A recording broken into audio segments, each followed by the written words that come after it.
Hola, hola. Yo escucho bien, Juan, ¿eh? Por eso me voy a tomar unos Sí, minutos, adelante, 6 adelante, Juan. minutitos para aplicar un tema. Adelante, adelante. Tengo 6 minutitos para recordar el tema de plasticidad organizacional. Adelante. Teníamos los 5 tipos de organización dentro del el paradigma de Misberg. Yo les dije que eran prototipos, que eran modelos, que es muy difícil encontrar en la realidad organizaciones que tengan absolutamente todas las características de cada uno de los tipos. Pero lo que yo les quería explicar es que las organizaciones no quedan fijas en un tipo. Una organización no es por siempre una máquina simple, una máquina burocrática, sino que esta evoluciona y cambia de acuerdo a distintos factores internos o externos. En realidad, un factor fundamental en este cambio de configuración de tipología que hace la plasticidad. Plasticidad está tomado de plastilina, Villarreal, porque es un barro, es un fango que puede tener forma de muñequito, de helicóptero, de patito, de pingüino o de gallinita o de hombrecito. De ahí viene plasticidad. Entonces, lo que es importante es que si uno observa una organización a lo largo de un tiempo más o menos largo, se puede observar que esta, por distintos factores, cambia a lo largo de su vida. Una organización que empezó como una máquina simple, puede terminar siendo una máquina burocrática. Yo le marcaba, le daba el ejemplo de Alimentaria San Luis, que yo la conocí cuando era simplemente la gerencia del proyecto Alimentaria San Luis. O sea, una, una unidad adjocrática de Barla y Sociedad Anónima. Simplemente una gerencia para darle jerarquía, pero podría haber sido una unidad. Y ahora, hoy por hoy, Alimentaria San Luis es una sociedad anónima, es una verdadera máquina burocrática. Entonces, lo que quiero hacer referencia es que, como ustedes van a ver, un organigrama no se hace una sola vez, se pone un marco, un vidrio, un fondo y se cuelga en la pared. Un organigrama es una herramienta como si fuese un martillo, como si fuese un destornillador. Se cambia, se rompe, se modifica y se vuelve a barajar conforme a la estrategia, conforme a lo que usted necesite. Esta es la propiedad de plasticidad. Yo les hacía alguna referencia a la teoría de sistemas, a el modelo procesal y el modelo adaptativo. El modelo procesal es una máquina, es un automotor, es un camión. Usted le pone combustible, lo conduce, le pone carga, pero no va a hacer otra cosa. En cambio, un ser orgánico es plástico. ¿Por qué? Porque nace, crece, se desarrolla, muere, cambia en su fisonomía, en su forma, ¿eh? Este, eh,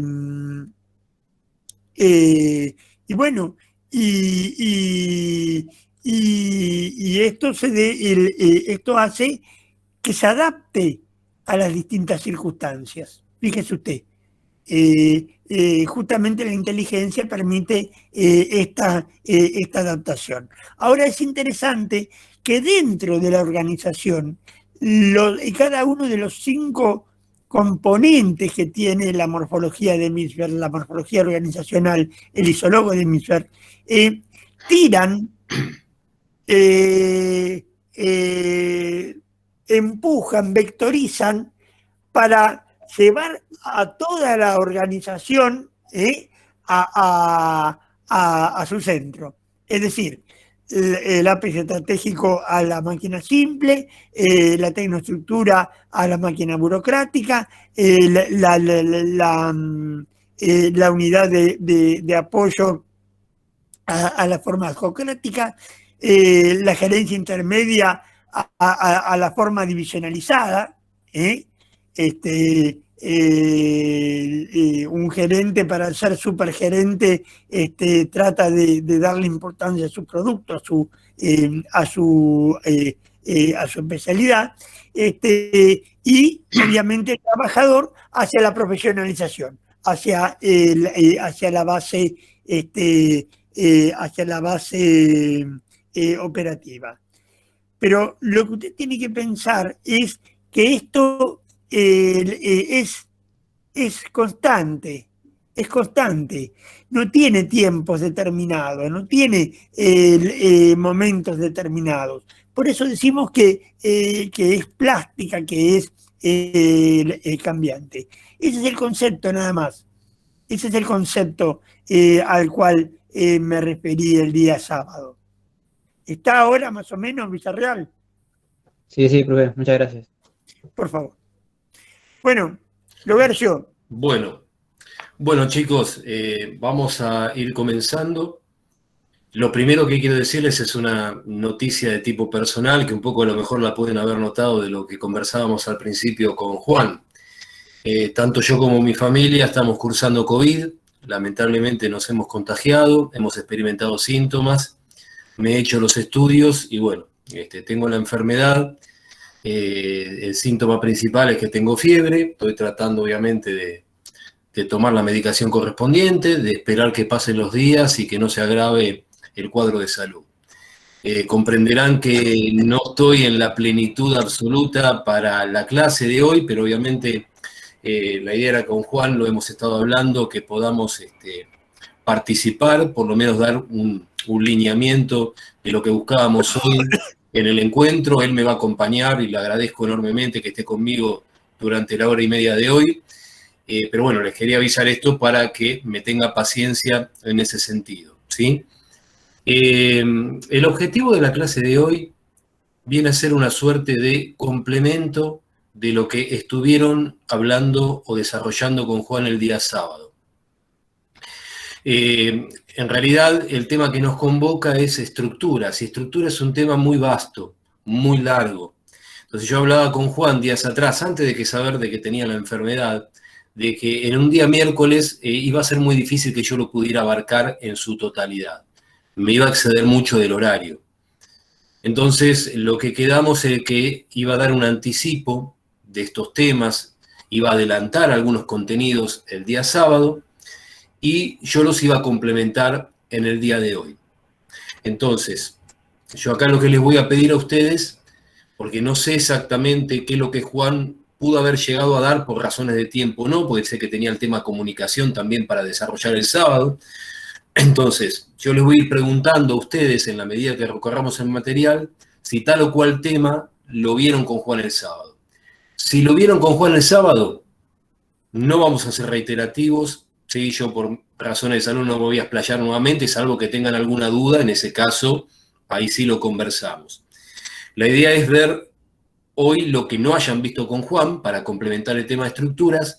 Y si me llega a quedar tiempo, a lo mejor unos 15 minutitos, arrancaríamos con la introducción teórica de organigrama, que es el tema que vamos a ejercitar el próximo miércoles, ¿sí? Ustedes ya tienen subido todo el material en la nube compartida. Juan días atrás me pidió todos los archivos para que ustedes los dispusieran por adelantado, para que pudieran imprimirlos o tenerlos a mano en el momento que crean conveniente. Hoy vamos a trabajar básicamente con el archivo 669, ¿sí? Pero como les decía, lo vamos a ir recorriendo y les iré preguntando qué temas han visto con Juan el sábado y qué temas no, ¿sí? Bueno, aclarado esto, vamos a compartir pantalla.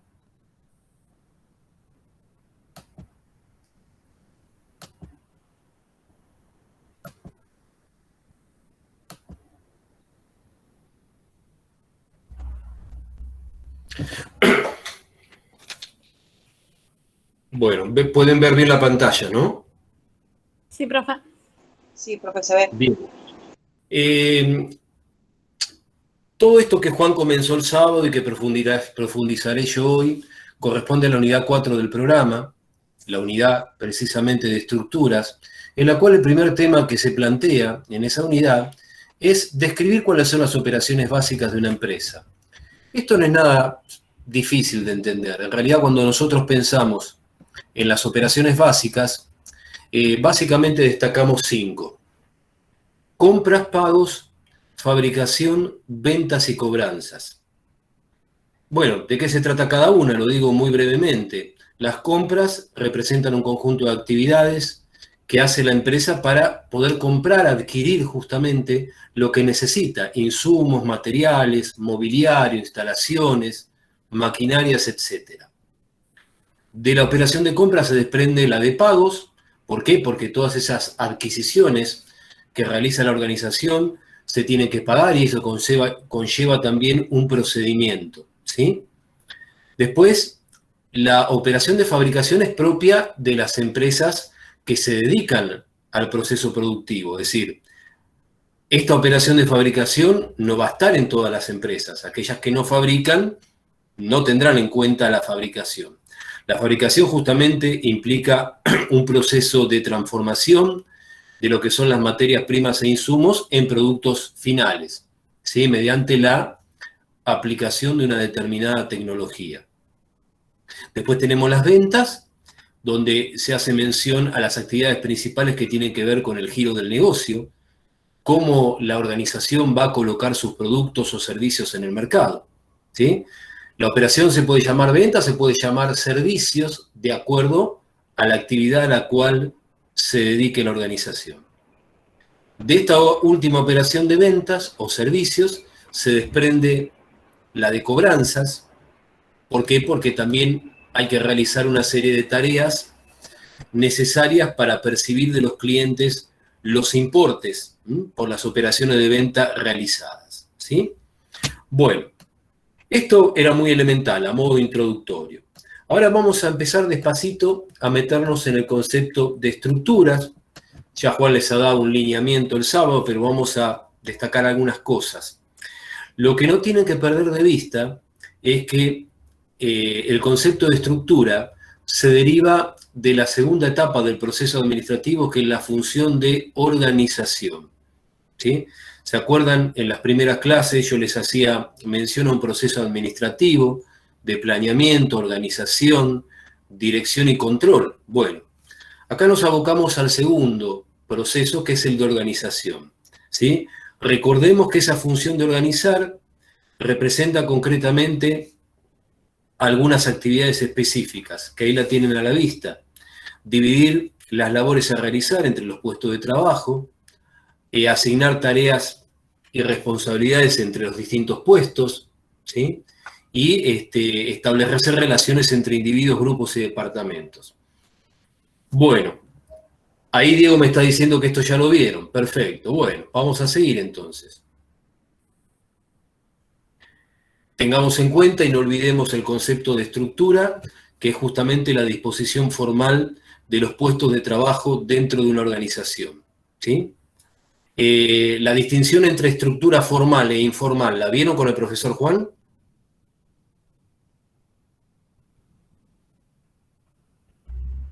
La diferencia entre estructura formal e informal. Hace una referencia directamente y, Bueno.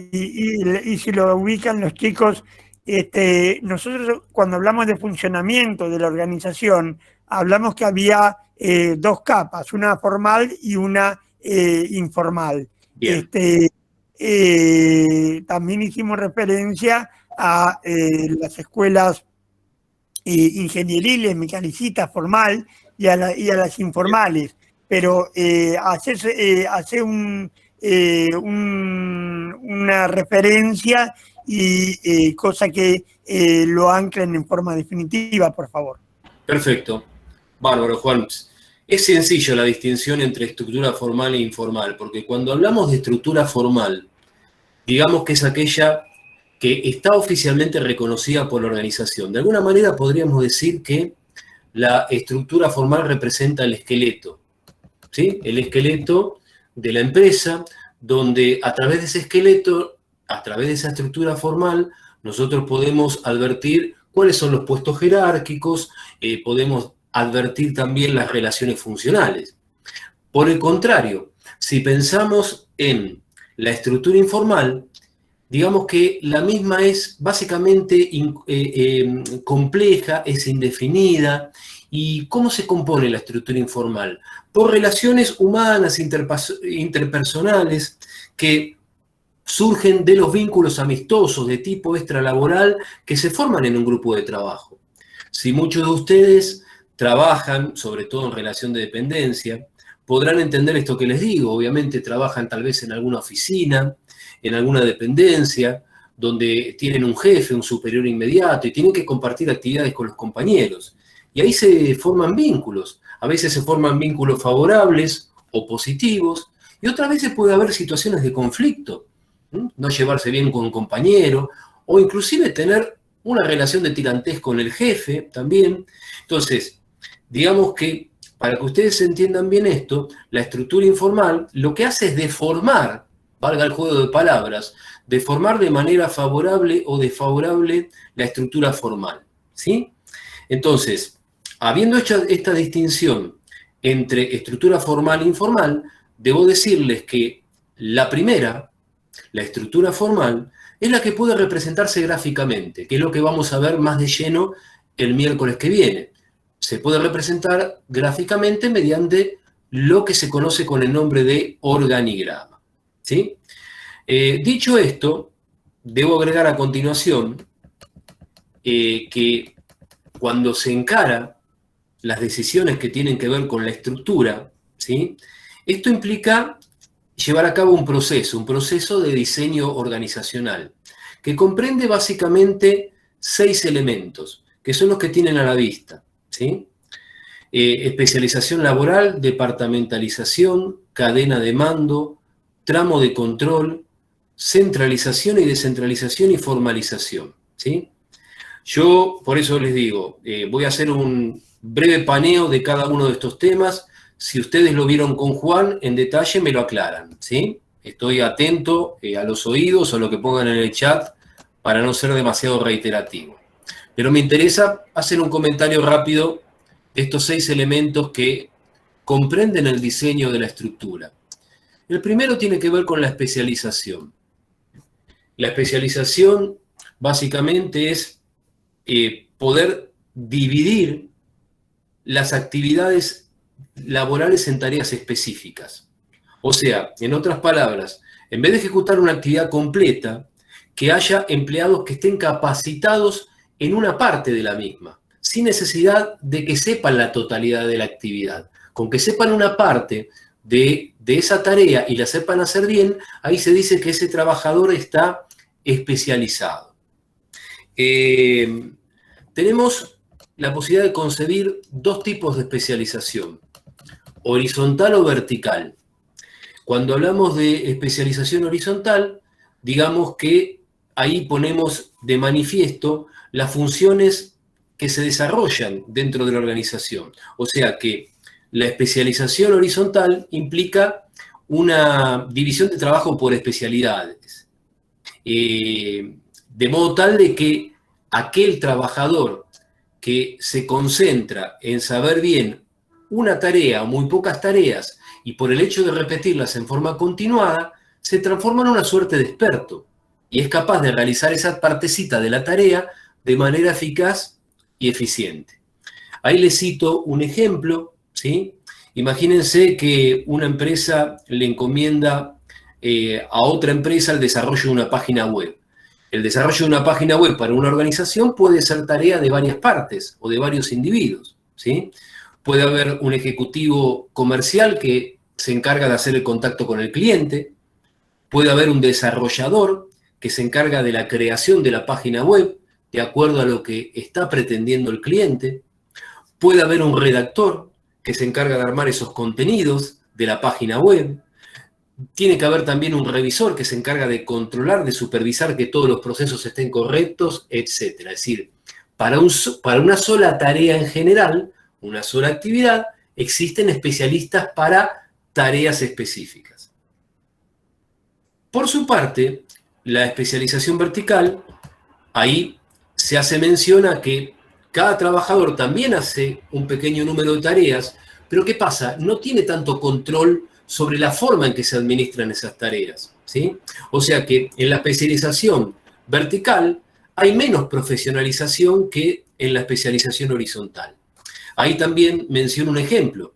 Pensemos en las personas que están trabajando en la parte de recepción de una oficina, de una clínica. ¿Qué hacen esos empleados? Generalmente se encargan de gestionar citas, de atender el teléfono, pero no tienen un control absoluto de todas las tareas que se llevan a cabo en su lugar de trabajo, ¿sí? Porque escapan a su competencia, ¿sí? Entonces, ese es el concepto de especialización. Es lo primero que se tiene que determinar en la estructura, ¿sí?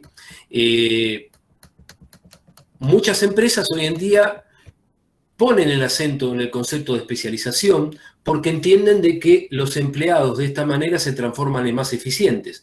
Tenemos el caso de McDonald's. McDonald's siempre se ha caracterizado por un alto grado de especialización del trabajo, ¿sí? Un poco respondiendo a su eslogan de comida rápida.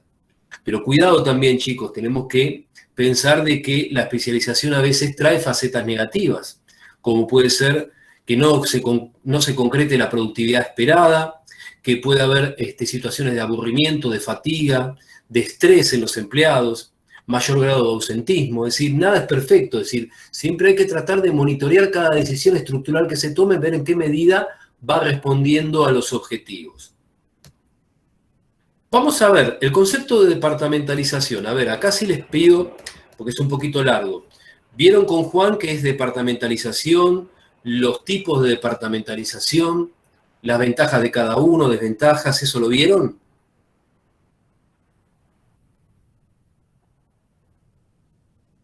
Yo lo leí un poco para la clase de hoy. Pero no lo vieron, no lo tocaron el sábado, entonces por eso voy a avanzar. Esa es la duda que tengo. El concepto, profe. Vimos el concepto, lo que es funcional, que dice ahí abajo. Bueno, los tipos de departamentalización por funciones, por área geográfica, por procesos, eso no lo vieron. Claro, eso.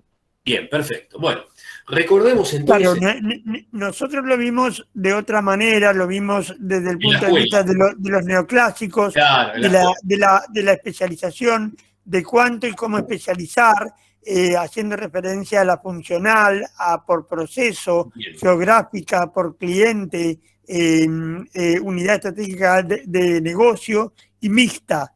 Pero bueno, lo vamos a recorrer nuevamente, pero ya de una manera más sucinta, conforme de que en el desarrollo de la escuela neoclásica se tocó.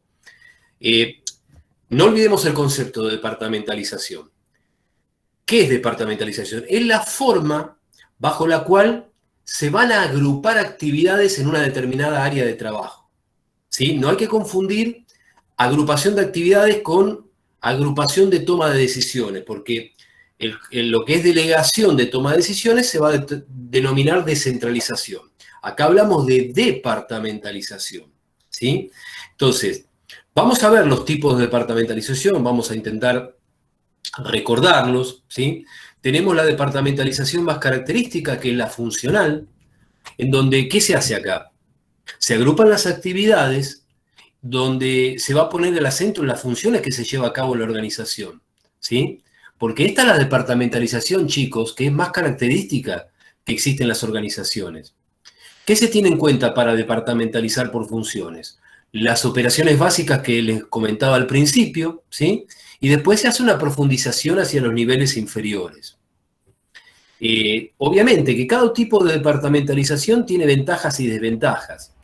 La ventaja de la departamentalización por funciones es que, bueno, que permite agrupar especialistas y facilita la capacitación de los individuos. Pero también puede presentar como desventaja de que puede haber mala comunicación entre las áreas funcionales, ¿sí? Que obviamente que en algunos casos se dificulta en qué medida la organización se puede adaptar a los cambios que provienen del entorno, ¿sí? Y entonces, acordémonos que una departamentalización por funciones sería, por ejemplo, pensar en una organización que cuenta con un gerente general y que de ese gerente general depende un gerente de ingeniería industrial, un gerente de comercialización, un gerente de administración, uno de compras, otro de recursos humanos. Ahí estaríamos haciendo una descripción de lo que sería una departamentalización por funciones, ¿sí? Este es el primer tipo. Otro que podemos destacar es la departamentalización por áreas geográficas, ¿sí? Acá es el caso de organizaciones que tienen una casa central, ¿sí?, en un determinado lugar, y sucursales o fábricas que están dispersas en distintas regiones del país o inclusive también del exterior. ¿Cuál sería el ejemplo típico que yo siempre me atrevo a dar para ilustrar? El tema de los bancos. Los bancos generalmente cuentan con una casa central y sucursales dispersas en distintas localidades, ciudades o regiones.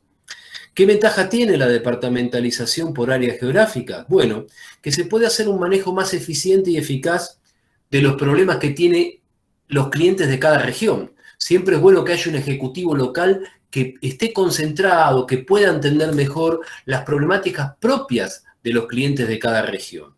Eso es muy bueno, ¿sí? La parte negativa de esta departamentalización es que muchas veces los responsables de una región o de una sucursal es como sienten una suerte de aislamiento respecto a toda la organización en general. Es decir, como se sienten muy distantes geográficamente, en alguna oportunidad pasa como que no se sienten reconocidos o se sienten de algún modo ignorados, ¿sí? Esa puede ser una faceta negativa a tener en cuenta. De todas maneras, ustedes tienen que tener presente lo siguiente. No es una abstracción, no es un dibujo. Hay organizaciones que están atados al territorio. Claro. Piense usted en el caso de una municipalidad, piense en el caso de una comisaría, piense en el caso de una parroquia. Tiene una suerte de, comillas, jurisdicción, territorio, del cual el comisario, el médico, la directora de escuela, es una experta en su cuadrícula. Conoce las zonas peligrosas, las zonas residenciales, las zonas iluminadas, las zonas con asfalto, o el caso de una municipalidad. ¿Qué quiero decir con esto? Que el tema de la departamentalización geográfica no es un dibujo, como yo les hablaba cuando hablábamos de divisionalización con respecto a los productos.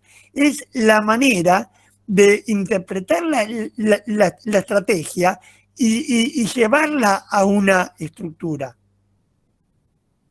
Sí, es verdad, Juan. Justamente usted mencionaba la municipalidad, y bueno, ustedes saben que yo trabajo en la Municipalidad de Almirante Brown, y el municipio de Almirante Brown tiene o cuenta con centros comunales, es decir, además de lo que es la sede municipal que está en Adrogué, que es la cabecera de partido, cuenta con centros comunales en distintas localidades, Longchamp, José Mármol, Rafael Calzada, etcétera, donde justamente hay un responsable, un jefe de cada centro comunal que se encarga un poco de atender las problemáticas específicas de cada localidad. O sea que, aún así, en municipios que a lo mejor abarcan una superficie reducida, aún así se puede practicar este tipo de departamentalización por área geográfica, ¿sí? Bueno, ¿qué más tenemos? Esta es muy importante, la departamentalización por productos o servicios, porque esta... Es la forma divisionalizada en Mixber. Claro. Porque es interesante porque se puede aplicar tanto en niveles superiores o inferiores de la organización, ¿sí? ¿Y qué se hace foco en definitiva? Se hace foco en los distintos productos o servicios a los cuales se dedica la empresa, ¿sí? Y es interesante ¿por qué? Porque cuando se aplica este tipo de departamentalización, de alguna manera esto ayuda a fortalecer el vínculo, la cercanía con los clientes. Y van a existir gerentes que se dedican a cada producto que se transforman en especialistas, en expertos, ¿sí?, de ese producto. Tal es así que se los evalúa por el éxito que tengan con su determinado producto o servicio. La parte negativa o la desventaja que puede presentar esta departamentalización es que, bueno, a veces, digamos, puede atentar un poco contra los objetivos de la organización en general, ¿sí? Que a veces hay alguna suerte de duplicidad en el uso de recursos, sobre todo cuando esta departamentalización está al mismo tiempo que la departamentalización por funciones, ¿sí? Entonces, siempre hay que manejar esto como consumo cuidado, ¿sí? Cuando una empresa es estable, que tiene muy pocos productos, no es recomendable este tipo de departamentalización. Pero grandes empresas, sin dudas que las aplican, ahí les pongo algunos casos, Arcor, Bimbo, etcétera, ¿sí? Hay muchos casos. Por ejemplo, podemos pensar una concesionaria que se dedica a vender, tiene un responsable de venta de autos nuevos y otro de ventas de autos usados. Imagínense el caso de un hospital, ¿sí? Que puede organizarse en base a los servicios que presta. Un responsable de servicio de cirugía, otro de laboratorio, otro de radiología, kinesiología, etcétera, ¿sí? Otra departamentalización que también está muy en boga en estos tiempos es la que se denomina por tipo de clientes. Ahí justamente se pone el acento en las áreas de comercialización, ¿sí? En tratar de concentrarse en necesidades puntuales que tengan cada tipo de clientes. Y es bueno porque de esta manera los problemas concretos de los clientes pueden ser atendidos por especialistas, ¿sí? Pero bueno, también tiene su faceta negativa, por eso les digo que ninguna departamentalización es 100% exitosa por sí mismo, ¿sí? Hay que saberla combinar bien. A veces puede ser que se dispersen los objetivos de una organización solamente por pensar en el cliente, ¿sí? Y eso no es bueno. Pero ahí les pongo un ejemplo de departamentalización por tipo de cliente. Imagínense un gerente general que tiene a su cargo a un gerente de cuenta minorista, a un gerente de cuenta mayorista, a un gerente de cuenta de empresas públicas, ¿sí? Ahí tendríamos departamentalización por tipo de clientes. El caso de los bancos, que recién se los citaba como ejemplo de departamentalización por área geográfica, también en los bancos puede haber departamentalización por tipo de cliente, cuando hablamos, por ejemplo, de banca de personas y banca de empresas. Si ustedes entran a la web de un banco, seguramente uno de los eslabones de división para poder acceder a la información es este: banca personas, banca empresas, ¿sí? ¿Qué más tenemos? La departamentalización por procesos. Bueno, esta generalmente la advertimos en las áreas de producción, donde la idea es designar responsables de cada uno de los procesos que tiene que ver con la elaboración del producto. Digamos, ¿por qué es importante esta departamentalización?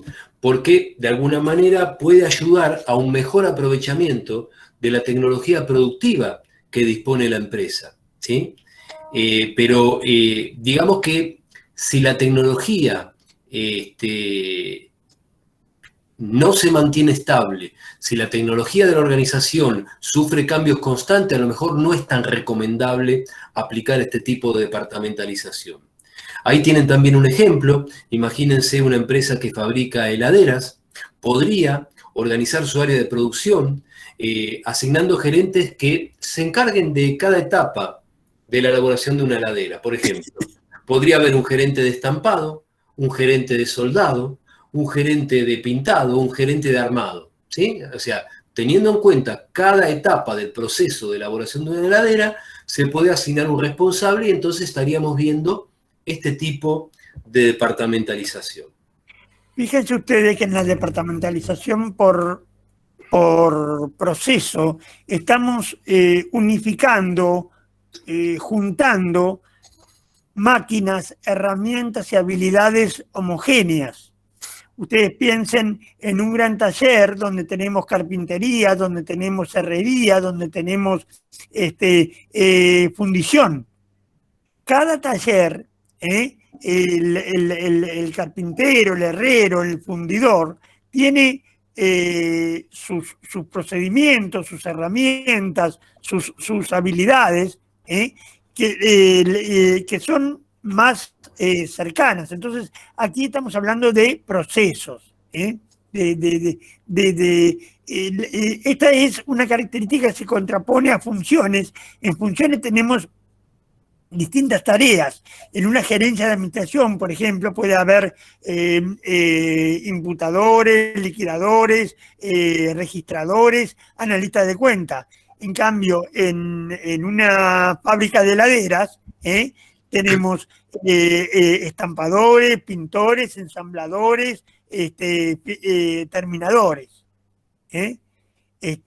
Fíjense que las herramientas en uno y en otro caso, en uno es diverso por funciones, pero tiende a una finalidad, a una función única, y en el otro caso tenemos tecnologías, técnicas homogéneas.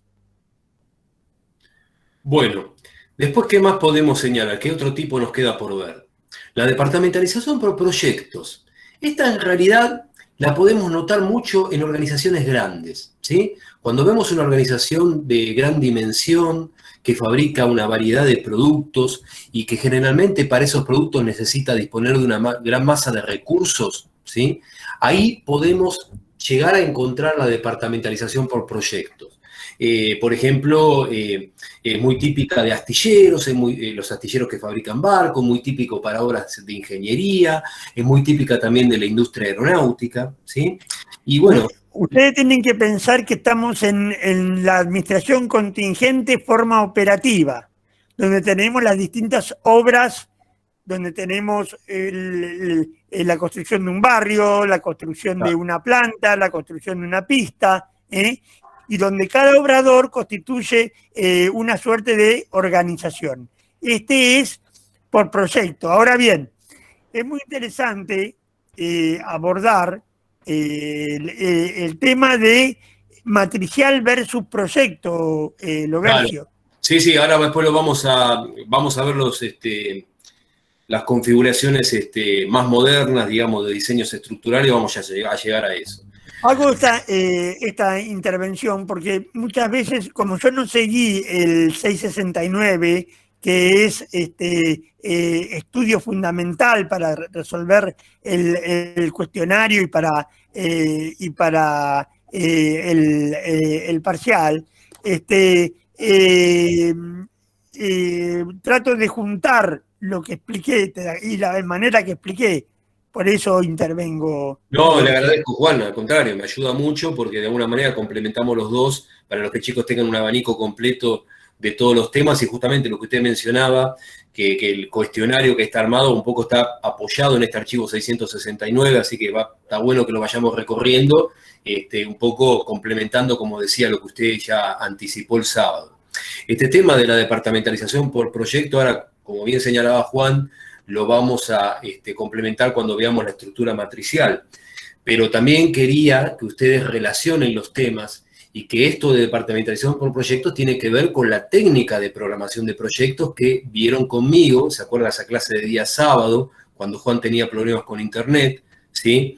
Donde vimos la ejercitación, donde vimos la metodología, bueno, se refiere a lo mismo, ¿sí? Para que ustedes no piensen que los temas están dispersos, sino que están íntimamente relacionados, ¿sí? Bueno, obviamente que cada proyecto tiene su ciclo de vida, como dijimos aquel día también, ¿sí? Su fecha de inicio, su fecha de terminación, y generalmente la departamentalización por proyectos se enfoca hacia los resultados. La faceta negativa, obviamente, muchas veces las personas que están abocadas a proyectos, cuando el proyecto termina, sienten una suerte de angustia y de incertidumbre porque no saben cómo se van a reinsertar laboralmente dentro de la organización, ¿sí? Sienten esa suerte de duda respecto a cuál va a ser su futuro específico de carácter laboral, ¿sí? Hay una departamentalización adicional también que la podemos agregar, que es por turnos o tiempos, que sería típica de organizaciones que tienen que extender la duración de su jornada laboral, más allá de lo que normalmente puede trabajar en un día un empleado. Pensemos, por ejemplo, en aquellas empresas fabriles que necesitan para su producto un proceso continuo de 24 horas. Pensemos, por ejemplo, en los restaurantes y bares. Ahora, bueno, con la pandemia, por supuesto que ha estado muchísimo tiempo restringido, pero en épocas normales tienen distintos turnos, ¿sí? Turno mañana, tarde, o en un hospital, la sala de guardia. También, claro, efectivamente. Entonces, esta departamentalización también es muy recurrente, ¿sí? Si bien no forma parte de las 6 típicas, que son las primeras que mencioné, por eso la quería dejar para el final, para que no la pierdan de vista. Conclusión de este tema, generalmente lo que hacen las organizaciones es combinar los distintos tipos de departamentalización. Obviamente, de acuerdo al tipo de actividad que desarrolla, de acuerdo a los objetivos que persigue la organización, si quiere diversificar sus productos, si quiere expandir o hacer un desarrollo de mercado, de acuerdo a las distintas perspectivas o metas que tenga la organización, va a ir definiendo cuáles son los tipos de departamentalización que considere más adecuados, ¿sí? Entonces, hemos visto hasta ahora especialización y departamentalización. El tercer tema que tiene que ver con el diseño estructural es cadena de mando, que en realidad, esto también seguro que lo vieron con Juan en los trabajos de desarrollo o de evolución de las escuelas, porque cuando hablamos de cadena de mando hay que entender que estamos pensando en una línea de autoridad, la línea de autoridad que va a arrancar en los niveles más altos de la organización y se va a desplazar hacia los más bajos. Y básicamente, en la cadena de mando se va a especificar quién le reporta a quién, ¿sí? Básicamente, el concepto de cadena de mando se apoya en tres términos fundamentales. El concepto de autoridad, ¿sí? El hecho de pensar de que hay una persona que tiene un cargo y que ese cargo le faculta a decirle a sus subordinados qué debe hacer y que va a esperar que esas órdenes que dicta sean efectivamente cumplidas. La cadena de mando también va a descansar en el concepto de responsabilidad. ¿Por qué? Porque en definitiva es la obligación que tiene un individuo de desempeñar cualquier tarea que se le asigne. Y va a descansar en el concepto de unidad de mando, que es uno de los 14 principios que vieron en la escuela clásica con Fayol, ¿sí? Donde cada empleado le reporta únicamente un jefe. Pero cuidado con este último término, la unidad de mando, ¿sí? Porque hoy en día este principio, de alguna manera, es como que está quebrantado. ¿Por qué? Porque ha habido mucho avance en las empresas en cuanto a la tecnología de la información. Hoy en día los empleados pueden acceder rápidamente a datos que antes eran exclusivos de los gerentes. Hoy en día también podemos notar que los empleados pueden comunicarse con cualquier persona de la empresa sin tener que seguir estrictamente una cadena de mando, ¿sí? Entonces, a veces pasa que los empleados terminan reportando una gestión, un trabajo puntual que hacen a 2 o más jefes.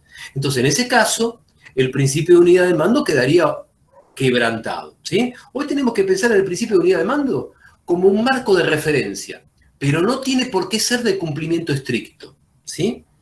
Bueno, el tema de tramo de control, alcance de control, también lo tocamos muy rápidamente. Imagino que lo tienen que haber visto con Juan en la escuela neoclásica, porque de alguna manera... Nosotros lo vimos como alcance de control. Claro. Alcance de control de desarrollo, de desarrollo horizontal. De las dos maneras.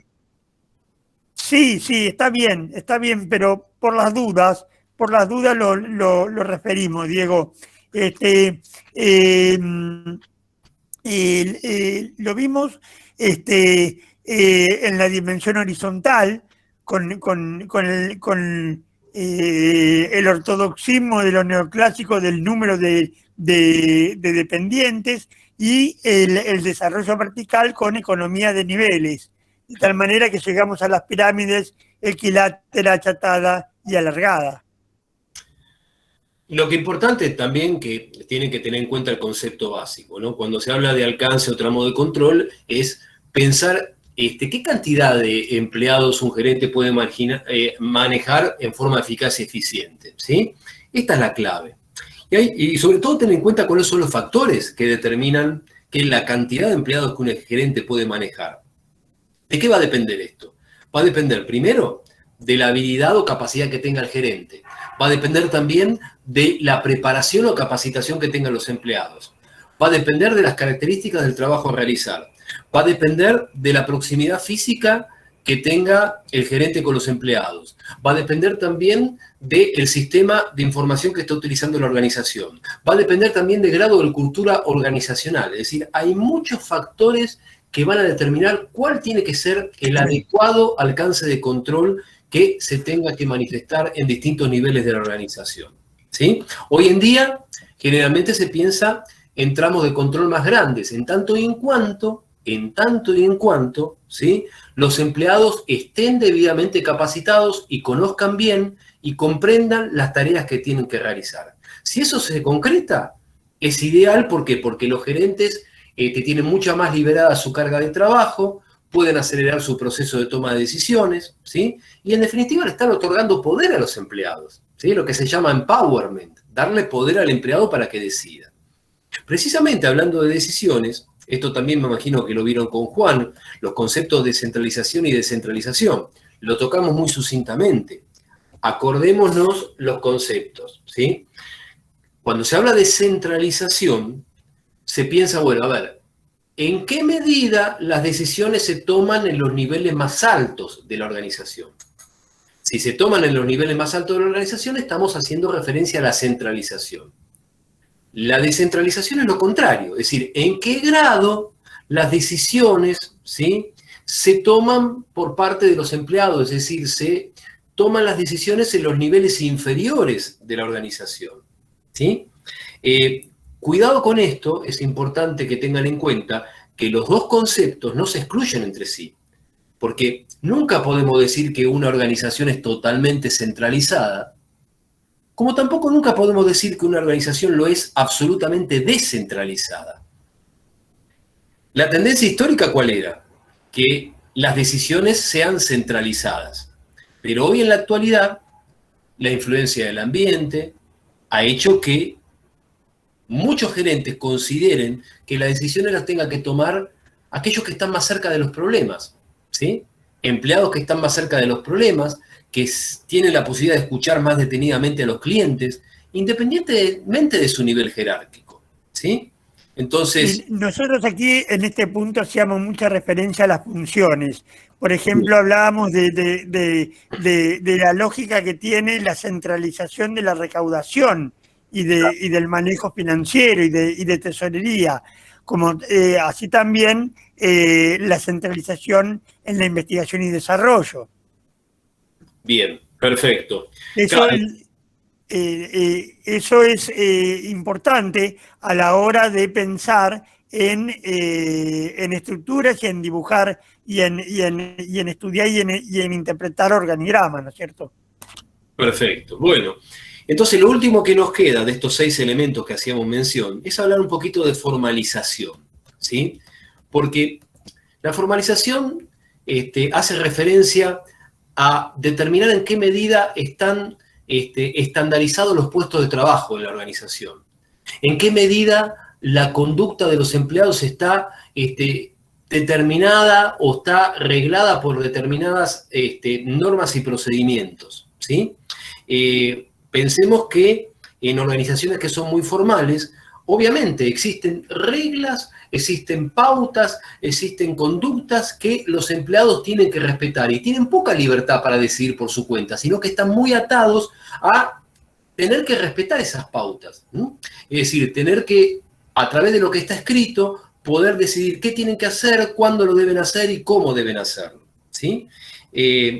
Siempre es necesario un cierto grado de formalidad, eso no cabe duda, pero también tengan en cuenta que la tendencia actual es que hoy en día las organizaciones buscan apoyarse menos en reglas y estandarización, ¿sí? Y darle un poquito más de grado de libertad a los empleados, ¿sí? Esa es un poco la tendencia actual. Pero como en todo orden de la faceta administrativa siempre hay que buscar un equilibrio, ¿sí? El marco de libertad de los empleados es importante, pero sí también tiene que haber algunas pautas preestablecidas que son básicas y que deben respetarse, ¿sí? Bueno. Estos 6 puntos que habló Loguercio, háganle una llave y traten de leerlo. Lógico, la máquina burocrática tiene alto grado de formalización, pero, Claro. pero ¿sabes qué? Cuando hablamos de formalización hablamos a nivel de trabajo individual. Es decir, la utilización tal vez de determinados formularios, de determinados protocolos, de determinados procedimientos, desde ya que la formalización en la máquina burocrática, ¿sabes qué? Es un mecanismo de coordinación y control, como vamos a ver ahora. Claro. Pero no es territorio absoluto de la máquina burocrática. Bien. Bueno, este tema que sigue, de mecanismo de coordinación y control, es interesante también porque justamente el objetivo que se persigue es básicamente en qué medida, ¿sí?, se logra coordinar las distintas tareas. Es decir, hay distintas formas, hay distintas maneras de coordinar las tareas. Entonces, la idea es justamente que veamos de qué se trata cada una de estas maneras bajo las cuales las tareas se coordinan o se pueden ensamblar dentro de la organización. Una de las formas, uno de los mecanismos, es el que recibe el nombre de ajuste mutuo. Ajuste mutuo. ¿Qué es esto? Bueno, básicamente es lograr la coordinación del trabajo por el proceso de comunicación informal, fluido que puede existir entre las personas que trabajan en un mismo sector de trabajo, ¿sí? Imagínense, por ejemplo, no sé, voy a poner un ejemplo sencillo para que ustedes lo entiendan esto, hasta saliendo un poquito de la organización, ¿sí? Imagínense dos personas en una canoa, ¿sí?, que están haciendo la tarea de remar. ¿Qué tiene que haber entre ellas? Tiene que haber un ajuste mutuo, ¿sí? Tiene que haber un ajuste mutuo que para justamente vayan remando en el mismo sentido, para que no se dilapiden esfuerzos, ¿sí? Ahí sería un caso. O, por ejemplo, qué sé yo, pocas personas que están trabajando en un taller de cerámica. Entre ellas van hablando, entre ellas van acordando, entre ellas van fijando consensos respecto a cómo tienen que realizar el trabajo. Eso es lo que se llama ajuste mutuo. Después, lo que puede ser muy conocido por nosotros es el mecanismo llamado supervisión directa, donde acá, ¿qué nos encontramos? Nos encontramos con una persona que toma la responsabilidad de encabezar el trabajo, de indicar a cada empleado qué es lo que tiene que hacer y que se encarga justamente de verificar que eso que tiene que hacer lo vaya efectivamente cumpliendo, ¿sí? Entonces ahí tenemos el caso de supervisión directa. ¿Qué otro mecanismo de control o coordinación existe? La estandarización de los procesos de trabajo, ¿sí? ¿Esto a qué se refiere? Se refiere a que están programados de antemano, están especificados los contenidos o la forma en la cual se tiene que realizar un trabajo, ¿sí? Por ejemplo, imagínense, en una carpintería, ¿sí?, se le indica al trabajador cuáles son los pasos necesarios para la construcción de una silla, ¿sí? Entonces, una persona que está trabajando en una carpintería, que ya sabe, porque está escrito los pasos necesarios para construir una silla, ya sabe lo que tiene que hacer, ¿sí? Entonces, eso sería estandarización de proceso de trabajo. Otro mecanismo sería estandarización de las producciones, ¿sí? Bueno, esto es caso de que el resultado del trabajo también está especificado de antemano, ¿sí?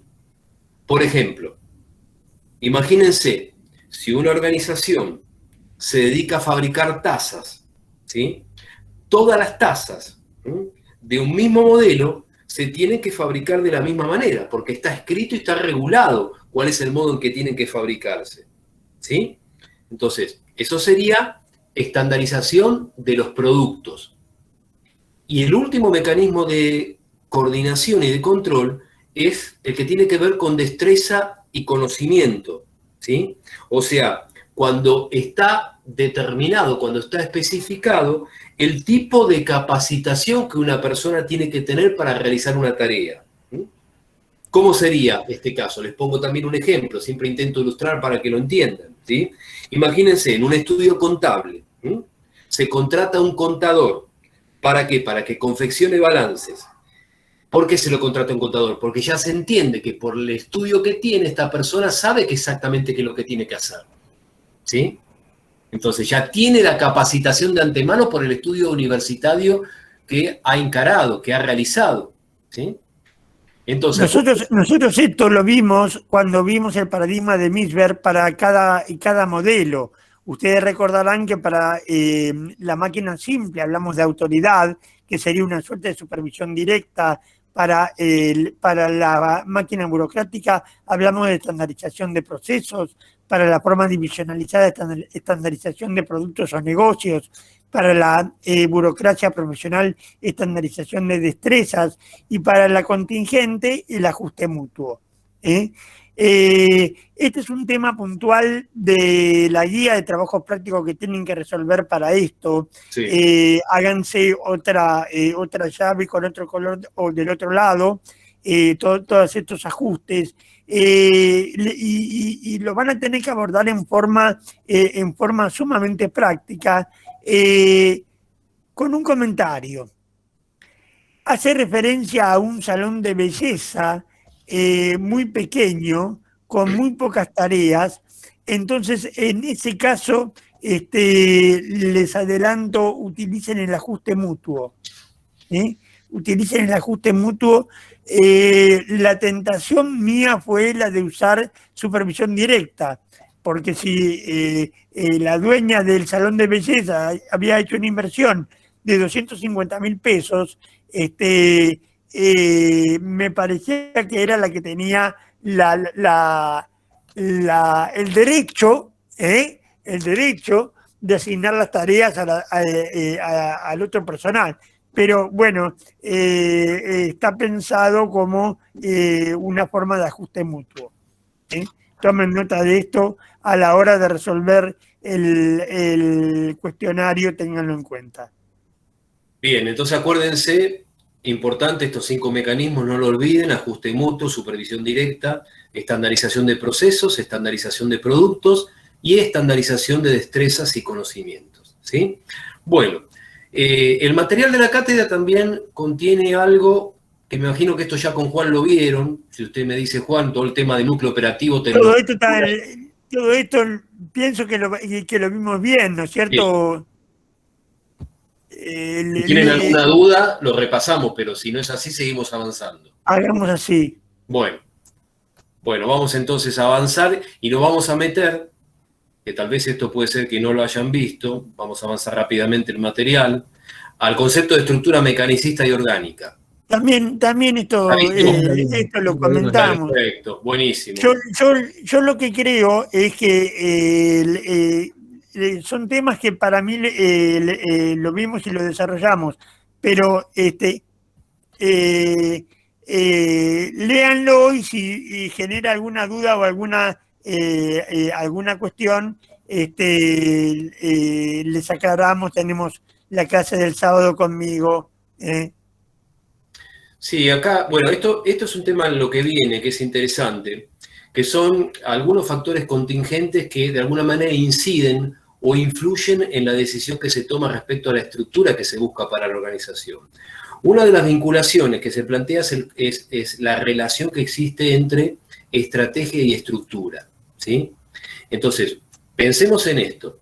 Si la estructura de la organización tiene que contribuir al logro de las metas, y si pensamos que las metas forman parte de la estrategia, acá llegamos a la conclusión de que hay una relación muy estrecha entre estos dos términos, estructura y estrategia, ¿sí? Entonces, siempre se plantea de que hay diseños estructurales que funcionan mejor de acuerdo a la estrategia que se adopte, ¿sí? Ahí les pongo un caso, la estructura orgánica, ¿sí? ¿Cuándo funciona bien? Funciona bien cuando se trata de una organización que tiene como premisa estar innovando permanentemente en sus productos y servicios. Ahí es conveniente adoptar una figura de estructura orgánica. Lo contrario, aquellas organizaciones que a lo mejor ponen el acento a controlar su estructura de costos, tal vez les convenga adoptar una forma de estructura mecanicista, ¿sí? ¿Por qué? Porque se apunta más a la eficiencia, a una estabilidad, a una rigidez en sus mecanismos de control, ¿sí? Otro de los factores contingentes es la vinculación entre tamaño y estructura, porque se ha comprobado de que, evidentemente, el tamaño de la organización condiciona la estructura de la empresa. Aquellas grandes empresas, podemos pensar en las que cuentan con 2.000 empleados o más, en general, a medida que crecen, tienden a ser más mecanicistas, ¿sí?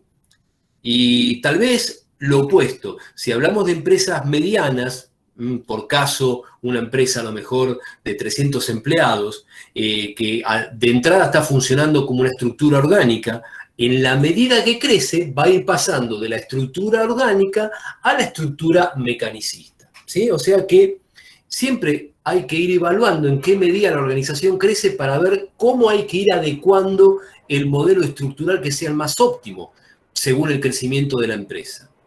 Después la vinculación entre tecnología y estructura, ¿sí? Esto también están muy vinculados a los términos, que tiene que ver básicamente con el tipo de tecnología que se utiliza. Cuando una empresa se encarga de producir sus productos por unidades, o sea, producirlos en pequeños lotes, generalmente estamos hablando de estructuras orgánicas, con poco grado de formalización, ¿sí? Si hablamos de la producción en masa, obviamente estamos hablando de lo contrario, elaborar grandes lotes de productos. Y acá, ¿cómo son las estructuras? Generalmente son estructuras mecanicistas donde la formalización es profunda, ¿sí? Y si hablamos de producciones por proceso, bueno, obviamente que es lo que les decía hoy hace un rato, empresas que producen, por ejemplo, en 24 horas están permanentemente abocadas al proceso de elaboración de un bien, son justamente estructuras orgánicas también, ¿sí? Y que tienen poca formalización. O sea, en definitiva, cuanto más rutinaria es la tecnología, cuando es menos sofisticada, generalmente la estructura es mecanicista. Ahora, si la tecnología es más novedosa, es más depurada, ahí la estructura tenderá a ser orgánica, ¿sí? Y el último factor contingente tiene que ver con, obviamente, la incertidumbre del entorno y la estructura que se adopte. Y bueno, acá también hay una relación muy clara, ¿sí? Cuando hablamos de entornos o contextos que son estables o sencillos, donde la incertidumbre es poca, ¿cuál estructura suele ser más efectiva? La mecanicista. Lo opuesto, si que la empresa está inmersa en un ambiente donde hay mucha incertidumbre, donde hay mucha turbulencia, ¿sí? Ahí es necesario que la empresa conciba una estructura orgánica, donde haya un mayor grado de estabilidad, mejor dicho, más que nada un grado de flexibilidad, ¿sí? Bueno, acá tenemos acá el aporte de neoclásicos, que esto lo deben haber visto ya con el concepto de organización lineal, funcional y línea de staff. Esto ya lo deben haber visto con Juan. Ahora empezamos a entrar un poquito a las configuraciones tradicionales de la estructura. Vamos a ver rápidamente las tradicionales y después vamos a ver las más modernas, ¿sí? En cuanto a las configuraciones tradicionales, aunque esto me parece, a ver, vamos a repasar, porque tal vez lo hayan visto. A ver, sí, no, esto lo vieron con Juan. Estructura simple, burocracia mecánica, los que estaban viendo recién, así que lo voy a saltear. Ya me estaba confundiendo. Todo esto lo han visto con Juan. Padocracia también. Así que voy a avanzar. Acá, a esto quería llegar. Acá donde estaba mi confusión, ¿sí? A los diseños estructurales tradicionales. Bueno. ¿Cuáles son los diseños estructurales tradicionales? El primero porque podemos concebir es el de la estructura simple, ¿sí? Que generalmente podemos decir que la mayoría de las organizaciones comienzan su puesta en marcha, si se quiere, con iniciativas de estructura simple, ¿sí? Es un diseño que tiene muy poca departamentalización. Los tramos de control o los alcances de control son amplios, ¿sí? La autoridad está centralizada en una sola persona. Florencio, perdóname, todo este tema de diseños estructurales tradicionales lo vimos a fondo. Bueno, perfecto, vamos, seguimos avanzando. Sigamos avanzando porque lo vimos profundamente. Buenísimo. Estructura funcional sería el segundo tipo. Y después tenemos estructura divisional. Divisional, la burocracia profesional. Entonces nos vamos a meter en los contemporáneos, que esto es. Un poco lo anticipaba usted, Juan, hace un rato, en un momento dado de la charla de hoy. Sí. A ver, pensemos, por ejemplo, cuando estamos parados en los tiempos modernos, ¿qué tipo de estructuras se conciben? ¿Sí? Tenemos, por un lado, la estructura de equipos. La estructura de equipos básicamente se plantea el hecho de que la totalidad de la organización se constituye por grupos de equipos de trabajo.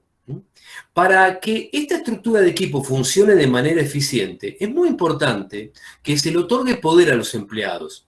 ¿sí? Porque en realidad, en una estructura de equipo, no se advierte una línea de autoridad gerencial que vaya desde arriba hacia abajo, ¿sí? O sea, de los niveles más altos a los niveles más bajos, ¿sí? Entonces, la característica de la estructura de equipo es que justamente estos grupos de personas se encargan de diseñar, de ejecutar el trabajo del modo que les parezca más conveniente, ¿sí? Y asumen la responsabilidad, ¿sí?, de cómo desempeñan su tarea.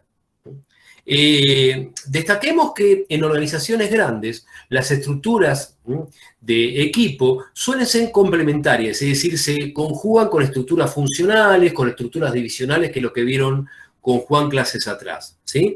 Ahí les pongo en el material algunas empresas que han trabajado con estructura de equipo, es el caso de Google, por ejemplo, ¿sí? Pasemos a esto que había mencionado Juan hoy, estructura matricial y de proyectos. Los dos términos no son exactamente iguales, ¿eh? Quiero anticiparlo de antemano. Ahora voy a puntualizar por dónde pasa la diferencia. Veamos primero el concepto de estructura matricial, ¿sí?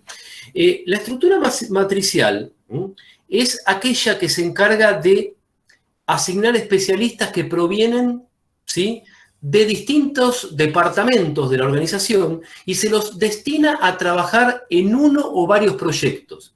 Y esos proyectos van a estar encabezados, van a estar dirigidos por un gerente de proyecto, ¿sí?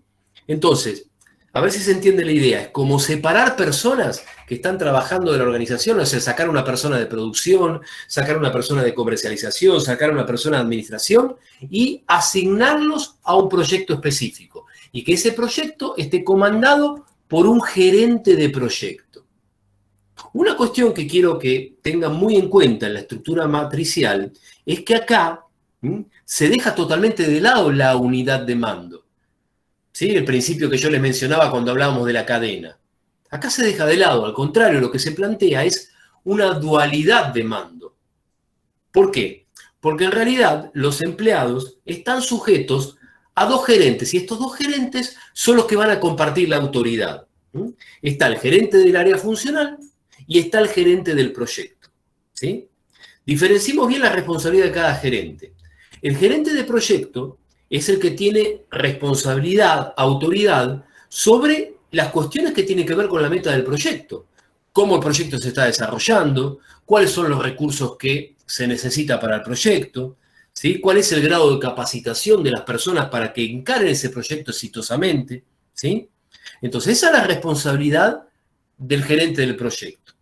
Pero el empleado también, en otras cuestiones que hacen a su vida laboral, que tiene que ver, por ejemplo, con su potencial ascenso, con su carrera en la empresa, con su nivel de remuneración, ¿sí? Con sus cuestiones que tengan que ver con justificar ausencias y demás, todas esas cuestiones no la ven con el gerente de proyecto, sino que las tiene que tratar con su gerente de área funcional, ¿sí? Entonces, insisto en la idea, acá en una estructura matricial queda quebrantado el principio de unidad de mando, ¿sí? No obstante eso, perfectamente la estructura matricial funciona, ¿sí? Va a funcionar, obviamente, siempre y cuando haya una adecuada comunicación entre ambos gerentes. El gerente funcional y el del proyecto. Ese mismo problema, perdóname, ese mismo Sí. problema que presentaba la autoridad funcional, cuando el operario respondía, tenía que responder a dos jefes. Porque les digo cuál sería el problema. Supongamos que un empleado de un proyecto se toma vacaciones. ¿A quién le pide vacaciones? ¿Al de proyecto o al funcional? Claro. Vamos a suponer lo siguiente, le pide al funcional. ¿A su jefe directo? Claro, pero ¿cuál es su jefe directo? ¿Cuál es? ¿El del proyecto o el Pero porque los dos tienen el funcional? mismo poder. Funcional. Los dos tienen el mismo No sé, poder de autoridad. no sé. Pero bueno, vamos a suponer que se lo da al funcional. Entonces, perdón, ¿dijiste el del proyecto, Julia? No, había dicho funcional. Bueno, perfecto. Mejor todavía porque se acerca a mi modelo. Se lo pide al funcional. ¿Y qué pasa? El de proyecto dice, pero ¿cómo me vas a sacar a Julia, que es la mejor analista de cuenta que tengo y yo tengo que entregar el balance? ¿Estás loco vos? No se puede tomar vacaciones ahora, Julia. La necesito para entregar la auditoría de Quemú Quemú. ¿Qué te pasa? Entonces, ese mismo problema que se presenta con los jefes funcionales que habíamos analizado con Taylor y Fayol. Eso es lo que le quiere explicar sobre dualidad el doctor Logercio. Exactamente, por ahí pasa la cuestión, ¿sí? O sea, lo importante es saber distinguir, digamos, qué problema puede estar afrontando un empleado, la naturaleza de su problema y saber reportar a cuál gerente realmente le corresponde. Si el problema que tiene el empleado es una cuestión vinculada al proyecto que está llevando a cabo, y obviamente se tiene que dirigir al gerente del proyecto. Ahora, si su problema tiene que ver con la posición que ostenta en el trabajo, que de repente a lo mejor no está contento con su escala salarial, con que quiere a lo mejor manejar un horario distinto, o que tiene algún tipo de problema para justificar una actividad, una inasistencia, una licencia por enfermedad, eso no tiene que ver con su gerente de área funcional. Eso es lo importante que ustedes distingan, ¿sí? Lo bueno que tiene la estructura matricial es que justamente ayuda muchísimo a la especialización, a la coordinación de las tareas, y además es una estructura que facilita enormemente la innovación, la creatividad dentro de la empresa. Ahora, cuidado una cosa, ¿sí? Que si no hay una fluida comunicación entre estos dos gerentes, ¿sí? Si entre ellos surgen tensiones y conflictos, cuidado que la estructura matricial se puede transformar en contraproducente, ¿sí? Entonces, es muy importante, es muy fundamental que exista adecuada comunicación y sintonía y propósitos en comunes en los dos tipos de gerentes, el gerente de autoridad funcional y el gerente del proyecto, ¿sí? En definitiva, el problema, la tensión se va a resolver, pero requiere una negociación, requiere un chichoneo, requiere resolver, comillas, un conflicto, comillas. Por eso, la organización por programa o por proyecto, que es el continuo, constituye un avance sobre este modelo. Porque en ese caso, Iñiguez, efectivamente, la analista de cuenta Iñiguez, que está asignada a la cuenta de la auditoría externa de Quemú Quemú S.A., no se reporta a su funcional, sino que lo hace a su líder de proyecto. Esta es la diferencia esencial entre matricial, programa, proyecto. ¿Sí? Ahí les pongo también que sepan que generalmente las instancias de estructura matricial las podemos encontrar en proyectos referidos a construcción, a centros de salud, ¿sí? Nestlé es una empresa que se sabe por experiencia que ha trabajado mucho con este diseño estructural. Y acá, bueno, inclusive en el material tienen una figura, es decir, el esquema de lo que sería la estructura matricial, esto después para que lo analicen, donde, bueno, justamente destacamos gerentes de áreas funcionales y directores de proyecto A y proyecto B. Cuenta la leyenda que la estructura matricial nació por necesidad de la NASA, la Agencia Nacional de Administración del Espacio de los Estados Unidos, cuando le entregaba a Boeing, a Exxon, a General Food, programas para su programa espacial. Entonces, tenía que desarrollar nuevos materiales, nuevos dispositivos con la plantilla general. Supónganse un dispositivo de aviónica para un proyectil, para controlar una etapa de vuelo del vector Saturno V, que fue el vector que impulsó el proyecto Apolo. La Boeing, en lugar de sacar sus ingenieros del diseño de sus naves o que lo hagan los mismos departamentos, selecciona a determinadas personas, determinados expertos, lo asignan a un proyecto, a una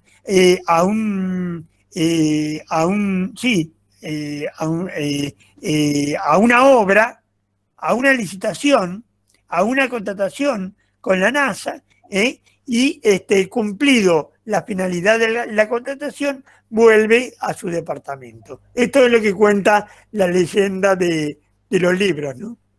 Muy interesante, sin dudas. Quería marcar la diferencia entre estructura matricial y estructura de proyectos, ¿sí? ¿Por dónde pasa la diferencia puntual? En el caso de la estructura de proyectos, ¿sí? No hay departamentos formales donde los empleados regresan una vez que terminan un proyecto, ¿sí? Es decir, en el caso de estructura de proyectos se da la circunstancia, ¿sí?, de que los empleados, cuando un proyecto termina, pasan en forma inmediata a otro proyecto. Siempre van a estar vinculados a un proyecto. Es decir, nunca van a estar en una instancia de que tienen un trabajo formal, que responden a la funcionalidad de un área. No, siempre van a estar abocados a proyectos. Del proyecto A pasarán inmediatamente al B, al C, al D. Esa es la diferencia entre la estructura matricial. En la matricial, obviamente, puede haber periodos en donde una persona no esté abocada a un proyecto y entonces realice las tareas propias de su área, ¿sí? Lo que vamos a ver a continuación, que es interesante, es el tema de, y estamos dentro de los diseños estructurales contemporáneos, no perdamos de vista esto, es el tema de la organización sin límites. ¿A qué se llama esto de organización sin límites? Bueno, es aquella organización que no tiene límites, ni horizontales, ni verticales, es decir, no está segmentada por lo que conocemos normalmente como una estructura predefinida, ¿sí? ¿Y esto cómo surgió en definitiva? Surgió porque muchas organizaciones, y de hecho algunas que podemos mencionar hoy, que son de las más exitosas en la actualidad, han notado que pueden desempeñarse mucho mejor, con más eficacia, si son desestructuradas, es decir, si tienen un alto grado de flexibilidad, es decir, sin estar atadas a una estructura rígida. ¿Qué variantes podemos ver en cuanto a organizaciones sin límite? El caso de las organizaciones virtuales, ¿sí? Cuando nosotros hablamos de organizaciones virtuales, estamos pensando en un grupo de empleados, ¿sí?, que trabajan a tiempo completo, o de especialistas externos que están contratados para llevar a cabo proyectos específicos que pueden tener que ver, por ejemplo, con trabajos vinculados a investigación de mercado, a ventas, a marketing, ¿sí? A ver, yo les voy a poner un ejemplo de casos donde se trabaja en esta línea de organizaciones virtuales. Por ejemplo, el caso de los canales de televisión. Décadas atrás, los canales de televisión se encargaban absolutamente de toda la puesta en escena de los programas. Se encargaban de todo. Contratar las cámaras, la escenografía, los actores, los conductores. Es decir, hacía toda la inversión ellos. Ahora, ¿qué es lo que se nota habitualmente en los canales de televisión?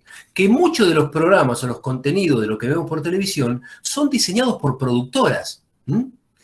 Conocerán, por ejemplo, la productora de Adrián Suar, Polka, o la productora de Tinelli, Ideas del Sur. ¿Qué hacen esas productoras? En definitiva, justamente se encargan de darle forma a un programa, ¿sí? Y ese programa después se lo venden como un paquete al canal. Y el canal no se encarga de nada, se encarga toda la productora, ¿sí? De todos los participantes, todos los sonidistas, microfonistas, etcétera, etcétera, ¿sí? Entonces, generalmente es que el concepto de organización virtual como una suerte de organización en red. Hay una red de empresas que se van vinculando entre sí. Y otro caso de organizaciones virtuales que son muy conocidas es, por ejemplo, la cuestión de Mercado Libre. Mercado Libre, Amazon, ¿sí?, que son compañías sumamente exitosas. Mercado Libre, por ejemplo, sabemos bien que en todo este contexto de pandemia se ha visto sumamente favorecida, que su nivel de facturación ha crecido, que se ha destacado como una de las empresas más exitosas del país en este último tiempo, ¿sí?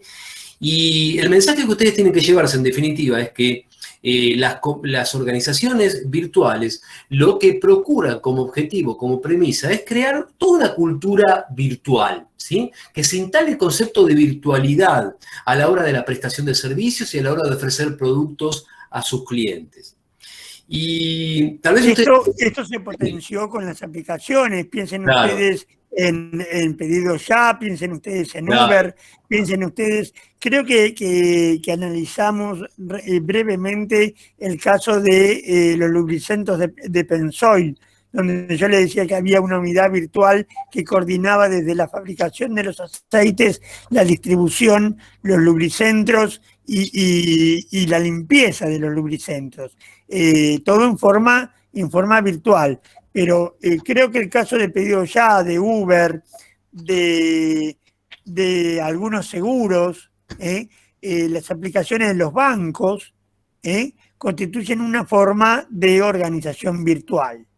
Creo que cuando explicó Adhocracia dio un ejemplo virtual Bueno, creo que sí. de la administración contingente. Cuando hablé de adocracia administrativa, ¿no? Sí, que hacía todo por virtual. Creo que cuando me refería a la administrativa di este ejemplo, sí. Sí. Entonces, en resumen, chicos, acuérdense que las organizaciones virtuales tienen como gran ventaja el hecho de que invierten poco en recursos físicos, en edificios, en locales, que tienen gran flexibilidad, que son sumamente adaptables y que sobre todo ayudan básicamente para que una empresa que busca innovarse, que busca crecer, que busca inclusive expandirse. Hasta más aún les digo, en el caso de que no le fuera bien económicamente, hasta es más fácil que se reduzca la organización y pueda desaparecer si está concebida como organización virtual, ¿sí? Después acá en el material también, porque esto un poco lo proponía la cátedra, y esto un poco lo deben haber visto con Juan, de hecho lo estaban mencionando recién, el tema de la fuerza de tarea, comité de ad hoc o estructura adhocrática, ¿sí? Esto ya no voy a ser muy reiterativo, pero acuérdense que adhocracia de alguna manera es un término opuesto a burocracia, ¿sí? Y que se hace mención básicamente en la temporalidad de trabajo, es decir, se encara un trabajo en forma temporal para un objetivo específico, ¿sí? Eso se llama fuerza de trabajo o fuerza de tarea o estructura adhocrática. Es interesante porque justamente ayuda a la creatividad de las personas, fomenta la participación, ayuda a solucionar problemas que son complejos. Pero bueno, cuidado que a veces tiene facetas negativas, porque no siempre una estructura adhocrática es fácil de controlar y también a veces no hay una distribución equitativa de la carga de trabajo, ¿sí? Ahí les pongo un ejemplo, donde puede, por ejemplo, imagínense el caso de 3 ONG que se encarga de defender la ecología, el medio ambiente, y que de repente han decidido trabajar en conjunto ¿para qué? Para frenar un proyecto minero que adopta un gobierno y ese proyecto minero puede atentar seriamente contra la contaminación ambiental. ¿Qué pueden hacer estas 3 ONG? Pueden formar un comité ad hoc. ¿Cómo lo conforman? Eligiendo, por ejemplo, 2 representantes de cada ONG. Entonces, estas 6 personas integran una estructura adhocrática. Todos tienen el mismo poder, todas deciden por igual en la medida que se desarrollan los acontecimientos. Y es una estructura temporal, porque una vez que el problema se resolvió, la estructura adhocrática desapareció, ¿sí? Después tenemos, ya para ir cerrando este material, el tema de trabajo a distancia, que esto un poco lo vimos con teletrabajo, ¿se acuerdan cuando tocamos el tema de pymes, teletrabajo? Así que no, tampoco voy a ser muy reiterativo con esto, pienso que es algo que lo pueden leer, lo pueden llegar a entender y cualquier cosa, si tienen alguna duda, nos consultan, ¿sí? Esto como para cerrar el material.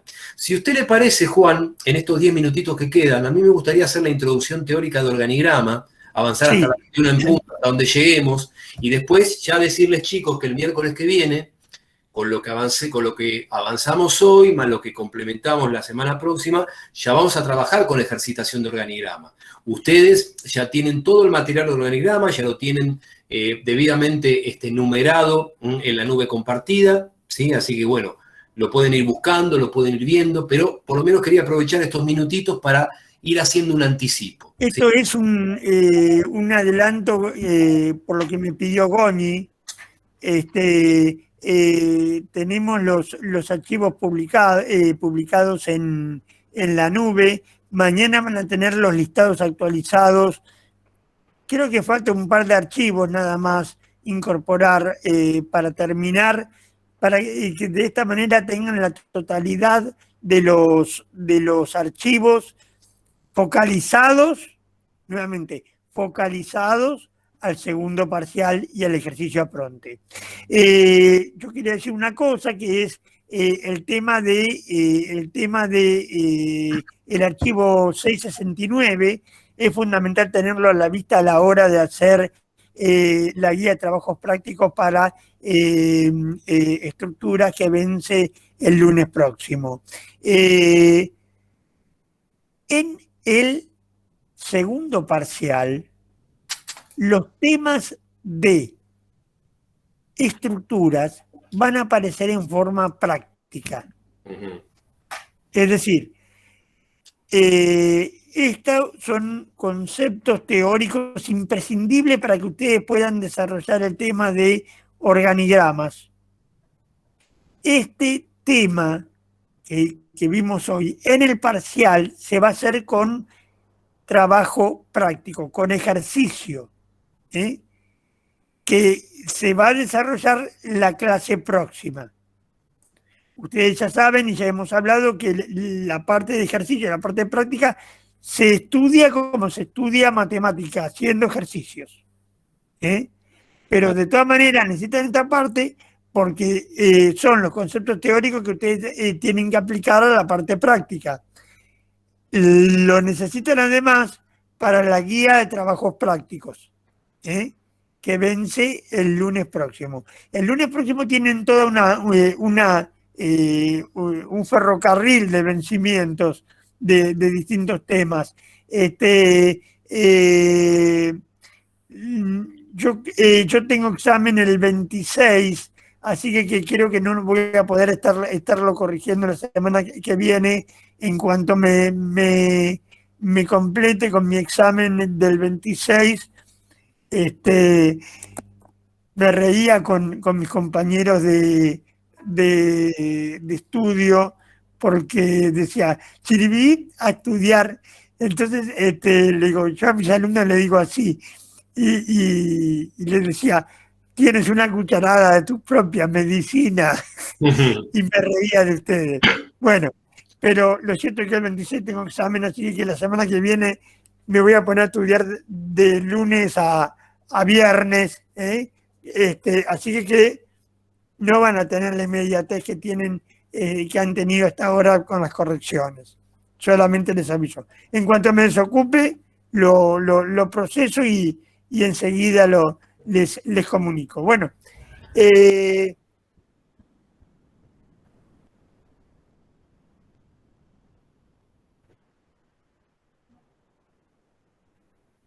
y bueno, de eso se trata, ¿viste? Esto es lo que los japoneses llaman kaizen, mejora continua, ¿viste? Cada vez.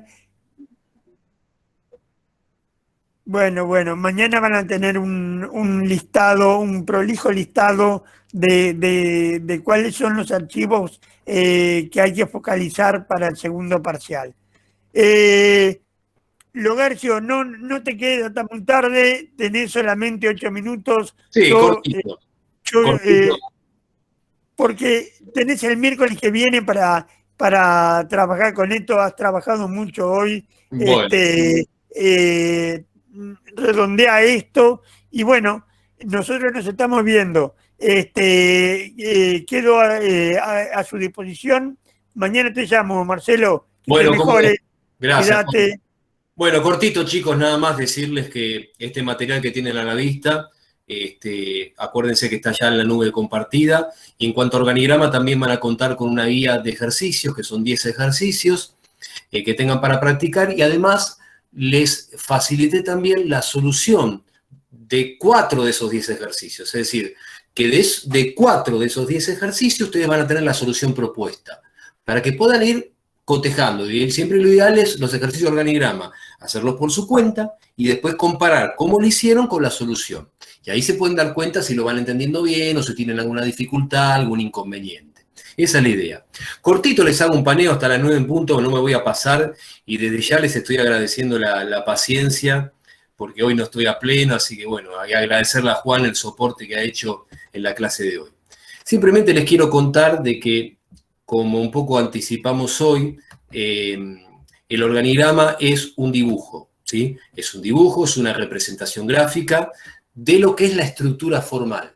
Acuérdense que hoy diferenciamos estructura formal de informal, ¿sí? Siempre que hablamos de organigrama, nos estamos refiriendo al dibujo de la estructura formal, la que se reconoce por parte de la organización, la que es el esqueleto, ¿sí? Otra de las cosas que quiero que tengan en cuenta respecto al organigrama es que es muy importante que los organigramas que reflejan la estructura formal estén actualizados, ¿sí? Cada vez que hay un cambio en la estructura formal de la organización, eso se tiene que ver reflejado en un nuevo dibujo, en una nueva representación gráfica del organigrama. Esto es importante porque de lo contrario, el organigrama se transforma en algo inútil, no tiene sentido, ¿sí? Entonces, yo quiero destacar justamente cuáles son las ventajas que tiene el organigrama, ¿sí? Primero, desde la perspectiva de la información. Decimos que es muy útil el organigrama, ¿por qué? Porque permite que cualquiera interprete rápidamente una estructura. Al verla fácil, la puede interpretar rápidamente. Después, también ayuda, ¿por qué? Porque mediante el organigrama uno puede ver las áreas importantes de la empresa, ¿sí? Inclusive el personal que compone cada área. También digamos que el organigrama es un complemento de los manuales de procedimiento que hoy mencionamos cuando hablábamos de formalización, ¿sí? Ayuda, por ejemplo, a que cualquier integrante, cualquier persona que trabaja en una empresa conozca su posición relativa, ¿sí? Por ejemplo, si yo soy empleado de una empresa y trabajo en ventas, yo puedo mirar el organigrama de la empresa y puedo darme cuenta de que yo como empleado de ventas tengo un jefe inmediato que es el jefe de ventas, que a su vez ese jefe de ventas le reporta a su superior que puede ser un gerente de comercialización y que finalmente ese gerente de comercialización le reporta a un gerente general, ¿sí? Entonces fíjense qué interesante cómo ayuda el organigrama a poder identificar la posición relativa de cada empleado, ¿sí? El organigrama también ayuda a capacitar al personal, ¿sí? Es un medio de difusión para dar a conocer la estructura organizacional para los terceros, porque muchas empresas que quieren vincularse con la nuestra, le interesa saber cómo es la estructura, ¿sí? Entonces, si alguien quiere vincularse con mi empresa, y yo por más que le hable, no, querrá ver cuántas áreas tengo, si tengo qué tipo de departamentalización utilizo, y eso cómo lo puedo ver rápidamente, mediante el organigrama. También destaquemos que el organigrama ayuda a analizar justamente las funciones que se llevan a cabo dentro de las distintas áreas, ayuda a proyectar nuevas estructuras, como una empresa a lo mejor puede pasar de una estructura tradicional a una estructura más contemporánea, ¿sí? Se puede servir también para hacer comparaciones con otras estructuras de empresas que están dentro del mismo sector de la actividad, y sirve también para poner de manifiesto algunas fallas estructurales. Porque no piensen, chicos, que las organizaciones, en todas las organizaciones todo funciona bien. Hay muchas fallas.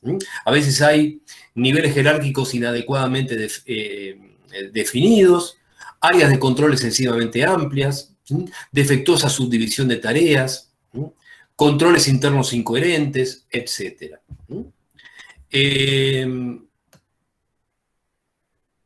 Las limitaciones del organigrama, bueno, esto es importante que tengan en cuenta de que lo que no puede hacer el organigrama es representar la estructura informal. La estructura informal, como dijimos hoy, es sumamente indefinida y compleja, entonces es imposible poder representarla mediante un gráfico. Acuérdense que la estructura informal dijimos que se conforma por las relaciones humanas interpersonales, por los vínculos amistosos o de conflicto que pueden presentarse en un grupo de trabajo, ¿sí? También contarles, y esto un poco tenerlo en cuenta, que siempre que se encara una confección de organigrama, el profesional que se aboca a esta tarea tiene que hacer un relevamiento de información. tiene que recorrer cada sector, tomar nota de las funciones que se llevan a cabo en cada uno, ¿sí? Inclusive puede manejarse con modelos de encuesta para entrevistar a cada uno de los responsables. Entonces, con todo ese abanico de información va a poder dibujar el organigrama, ¿sí? Así que bueno, más o menos esto es lo que quería adelantar. Este material lo vamos a encarar el miércoles que viene, lo vamos a continuar. Sería importante que ustedes le puedan dar una leída también, ¿sí? Porque siempre en la medida que se presenten con el material leído va a ser mucho más productivo y pueden hacer cualquier pregunta de algo que hayan leído y no hayan podido entender. Así que bueno, dejamos por hoy acá. Nuevamente, millón de gracias por la paciencia que me han tenido. Espero la semana que viene poder estar mejor, con mayor grado de lucidez y poder seguir adelante. No sé si tienen alguna pregunta como para cerrar, si no ya nos despedimos. Bueno. No, de mi parte tampoco, profe. No, Bueno, profe, que se mejore. muchísimas gracias. El sábado tienen el encuentro habitual con Juan y el miércoles que viene nos se reencuentran conmigo. Que la pasen bien, chicos. Gracias. Chao, profe, buena semana, que se mejore.